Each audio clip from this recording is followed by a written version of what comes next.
नमस्कार मित्रों, भगवत चर्चा में एक बार फिर आप सबका स्वागत है।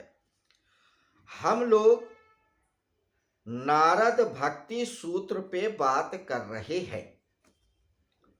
84 सूत्रों की इस भक्ति माला में अब तक हम लोगों ने 50 सूत्रों तक चर्चा किया है। इन 50 सूत्रों में अगर हम मोटे मोटे रूप से बात करें तो पहले सूत्र से लेके 14वें सूत्र तक भक्ति के महत्व की चर्चा रही है।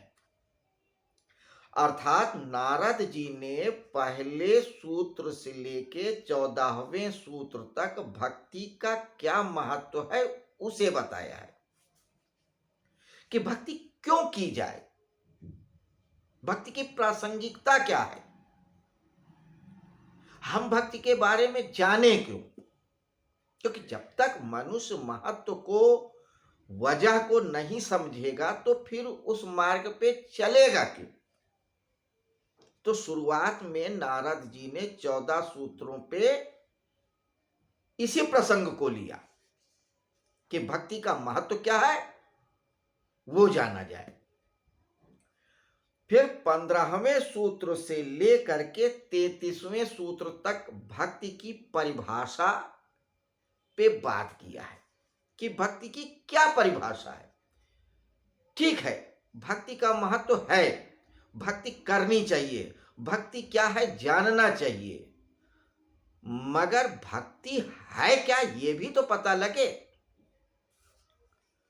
तो इसकी चर्चा 15वें से लेके 33वें सूत्र तक किया है कि भक्ति की क्या परिभाषा है।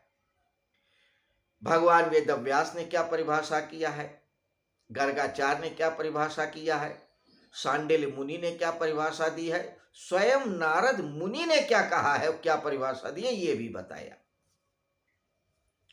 तो अगर भक्ति की परिभाषा जानना है तो 15वें से लेके 33वें सूत्र तक हम लोगों को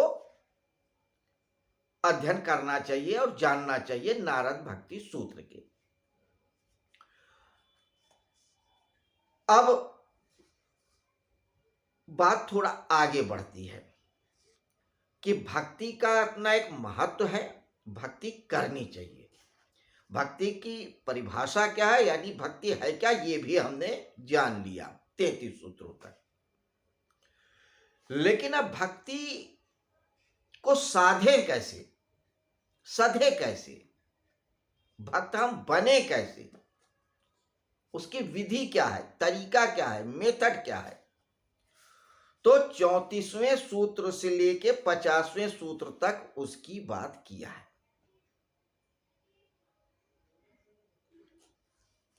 34वें सूत्र से लेके 50वें सूत्र तक भक्ति के साधनों की चर्चा किया है कि भक्ति कैसे साधें या भक्ति किस प्रकार की हो या कैसे करें। कोई मॉडल, कोई मापदंड तो होगा जिसके अनुसार हम भक्ति करें। इन्हीं सूत्रों के बीच में कहा था, यथा ब्रज गोपिका नाम, ब्रज की गोपिकाओं की तरह भक्ति करो।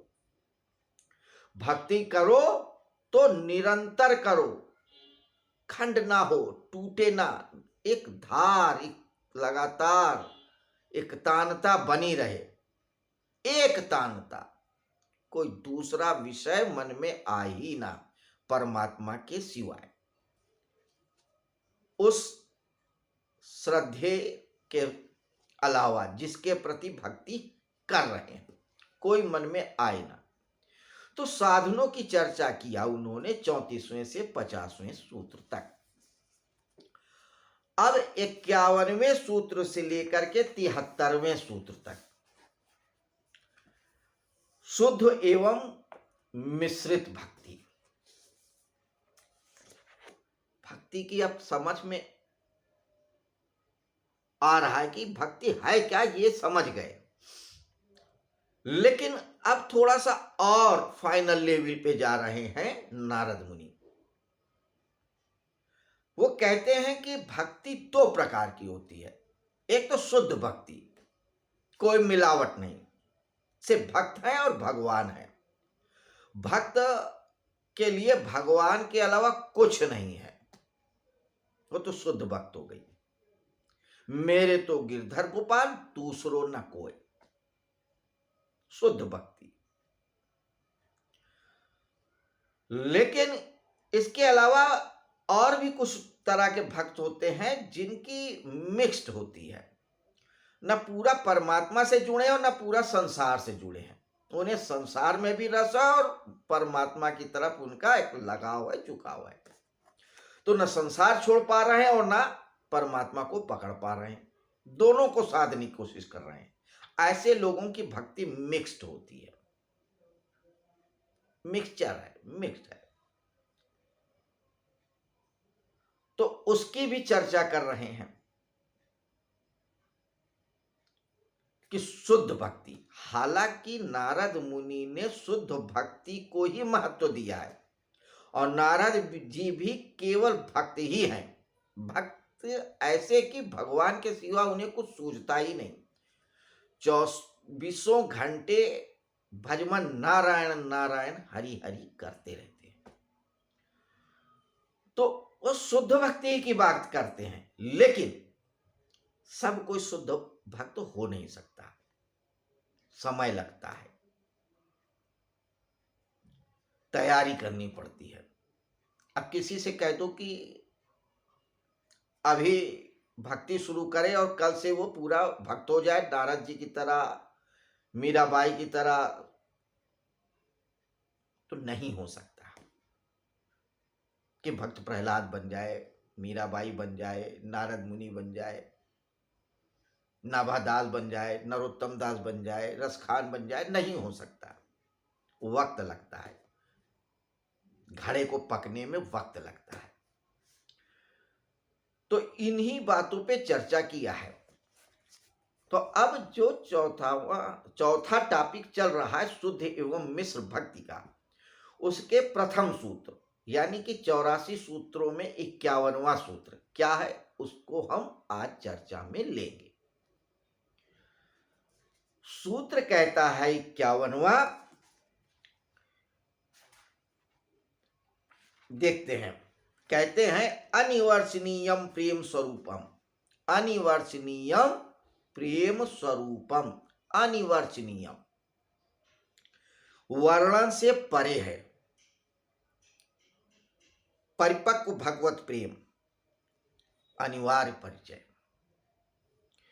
यानी कि भगवान का जो शुद्ध प्रेम है, शुद्ध भक्ति है, उसका वर्णन नहीं किया जा सकता कि वो कैसी है, उसमें क्या रस आता है, क्या आनंद आता है। तो शुद्ध भक्ति को तो आप शब्दों में बयान ही नहीं कर सकते। वो गूंगे का गुड़ है, जो खाएगा वही जान पाएगा। शुद्ध भक्ति का रस क्या है ये आप नहीं समझ सकते जब तक आप भक्त नहीं बनेंगे। शब्दों से शुद्ध भक्ति को नहीं जाना जा सकता कि आप किताब पढ़ लें, प्रवचन सुन लें, गुरुजी कोई बात बता दें और आज जान जाएं कि भक्ति क्या है। भक्ति के लिए आपको मन समर्पित करना पड़ता है, पूर्ण समर्पण, कि जब आपका अस्तित्व ही न रहे तो जो बचेगा वो भक्ति ही बचेगा। क्या कुछ भी नहीं है, सब कुछ तू है, तेरे सिवा क्या है, तो ही आप भक्ति को समझ पाएंगे। पुस्तक पढ़ लेने, वचन सुन लेने, वीडियो देख लेने से भक्ति को नहीं जान सकते, अनिवार्य है। और उसको जानने का प्रयास बस ऐसे ही समझें, छोटा बच्चा जैसे काम वासना को समझे कि ये क्या है, काम क्या है, वो क्या समझेगा। तो जब तक आप उस लायक नहीं बनेंगे तो आप समझ ही नहीं पाएंगे। अंधा रोशनी के बारे में क्या समझेगा। तो जब तक आप पूर्ण समर्पण नहीं कर देते हैं तब तक आप भक्त को या भक्ति को नहीं समझ पाएंगे। और जब भक्त हो जाएंगे तो भी आप उसको अनुभव तो कर पाएंगे, वर्णन तो बिल्कुल नहीं कर पाएंगे, क्योंकि भक्ति वर्णनातीत है। अनिवर्चनीयम प्रेम स्वरूपम। अब प्रेम स्वरूपम क्यों कहा? क्योंकि भक्ति क्या है? परम प्रेम रूपा।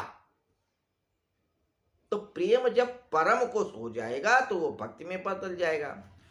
तो ये प्रेम स्वरूपम भक्ति के लिए ही है, क्योंकि भक्ति को प्रेम से ही समझाने की कोशिश किया है। तो नारद जी का कहना है कि भक्ति यानी प्रेम की जो पराकाष्ठा है उसको शब्दों में नहीं समझाया जा सकता। चाहे कितने भी शास्त्र लिख लो, चाहे कितनी बड़ी बड़ी बातें बता दो, चाहे कितने भी उदाहरण दे लो, आप भक्ति को नहीं समझा सकते। अनिवर्चनीय है। अनिवर्चनीयम प्रेम स्वरूपम। तो ये था 51वां सूत्र नारद भक्ति सूत्र का। तो 51वें से लेके 73वें सूत्र तक अब हम लोग मिश्र एवं शुद्ध भक्ति के बारे में अध्ययन करेंगे। क्लियर? पहले सूत्र से 14 सूत्र तक महत्व को जाना, 15वें से लेके 33वें तक परिभाषा को जाना, 34वें से लेके 50 तक साधन के बारे में जाना कि साधें कैसे। अब 51 से लेके 73 तक मिश्र एवं शुद्ध भक्ति के बारे में चर्चा करेंगे। तो हमने थोड़ा विस्तार में भी बात किया और संक्षेप में भी बात किया, और जो सूत्र है उस पर भी चर्चा किया। बस यही क्रम रहेगा और था किसका? नारद भक्ति सूत्र पे चर्चा का। तो कल फिर मिलते हैं 52वें सूत्र पे चर्चा करने के लिए कि नारद जी भक्ति के संदर्भ में क्या बताते हैं। तब तक के लिए आपसे आज्ञा चाहेंगे। नमस्कार, शुभ रात्रि।